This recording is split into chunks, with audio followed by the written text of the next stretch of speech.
Hello students, general organic chemistry video series के इस third episode में मैं राजीव शर्मा रिएक्टिव इंटरमीडिएट्स की डिस्कशन को आगे कंटिन्यू कर रहा हूं। और यदि आपने कार्बन फ्री रेडिकल्स की को रिवाइज करना है तो इस वीडियो को देख सकते हैं।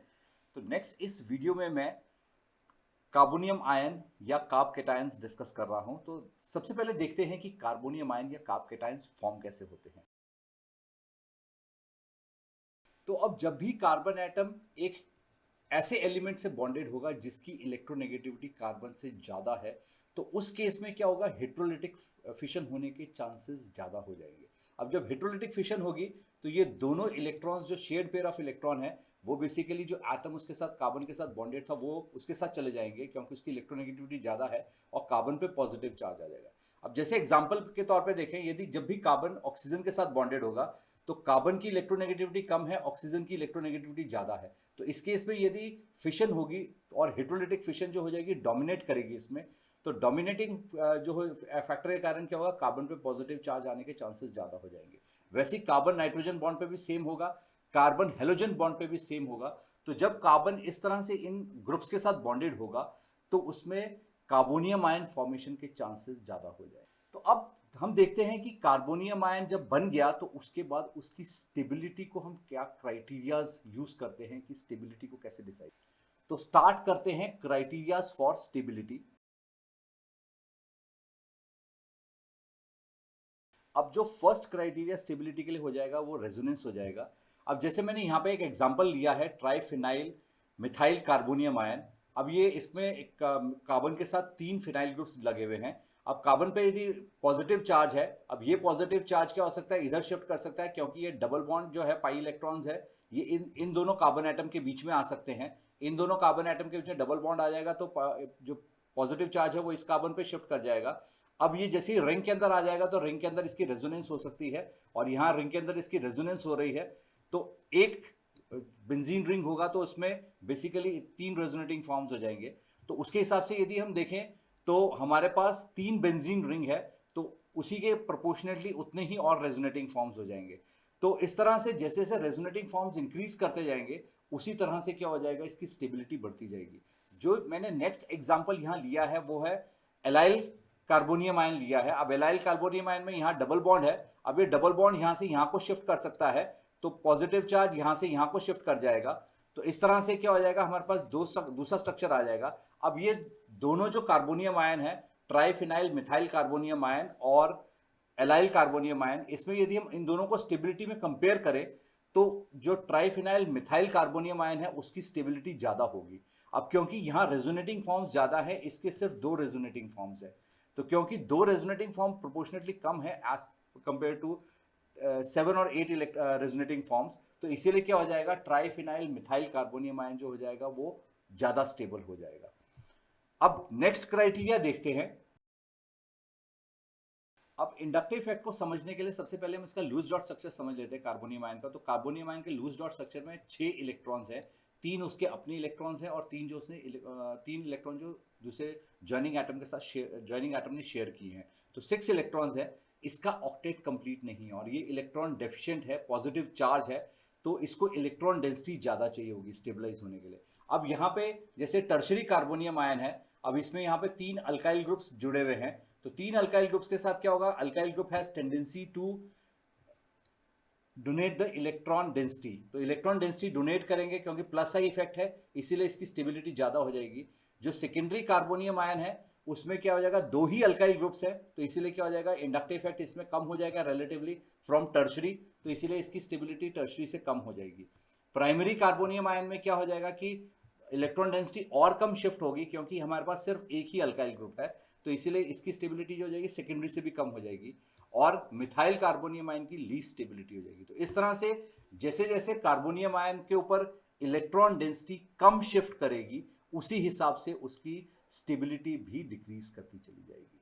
तो नेक्स्ट आगे देखते हैं कि नंबर ऑफ अल्काइल ग्रुप से किस तरह से स्टेबिलिटी वेरी करेगी।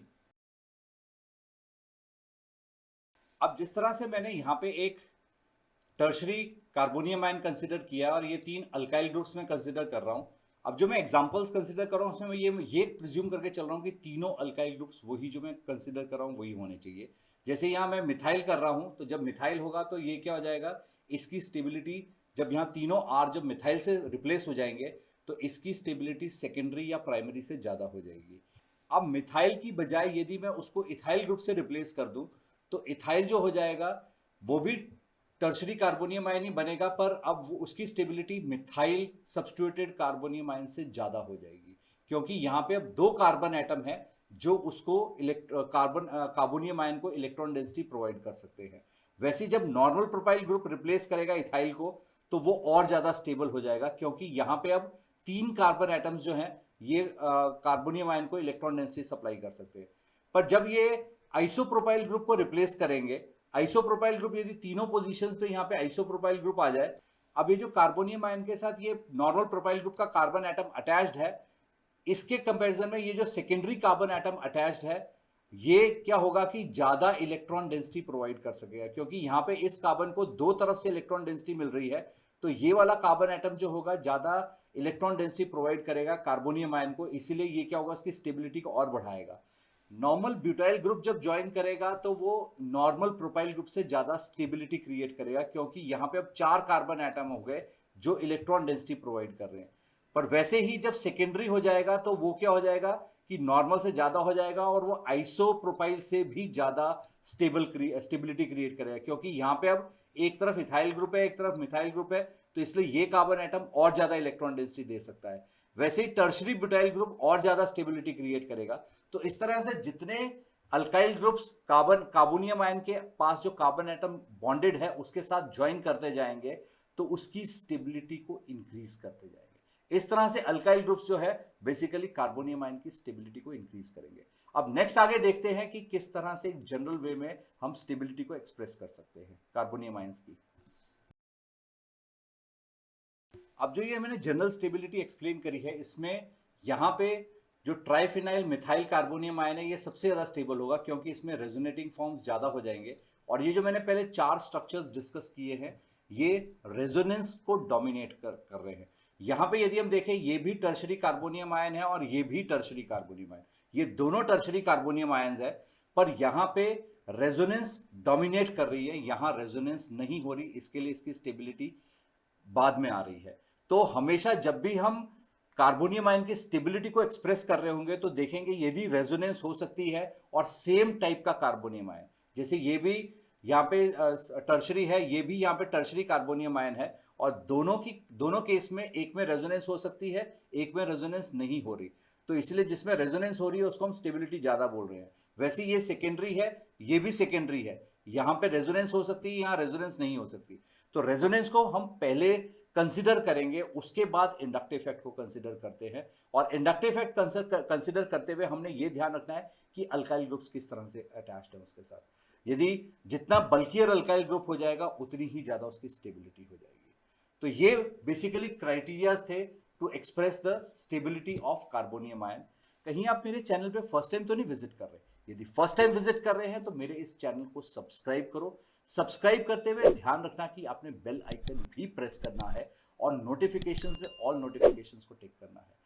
कहीं आप mock MCQ, mock test, online practice test, online assignments, online notes तो नहीं सर्च कर रहे? यदि सर्च कर रहे हैं तो check the description box. Description box में जो पहला लिंक है उसको चेक करो, या मेरा जो टेलीग्राम पे चैनल है माई ई ट्यूटर्स उसको फॉलो करो। दोनों ही जगह फॉलो करके आप बेसिकली सारा कंटेंट जो है एक्सेस कर सकते हैं।